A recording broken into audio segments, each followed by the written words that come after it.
Programme का session start होने जा रहा है, तो उसके लिए हमारे जो आज के मॉडरेटर है और जो प्रोसीडिंग हमारे प्रोग्राम का करेंगे miss Samina ma'am. Rajesh Kumar Singh 56 mountain brigade.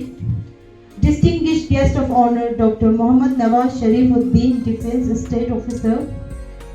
Respected our special guest Mr. Nazir Hussain, Deputy Secretary Culture Academy. Our respected Principal Dr. Amjad Ali Abbasi, Government Degree College Dras, and all other guests and participants gathered here today. A very good afternoon. Assalamu alaikum and julet you all.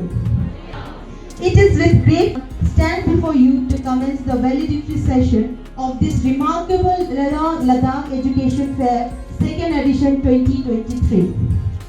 This event has brought together minds eager to explore, learn and celebrate the pursuit of knowledge.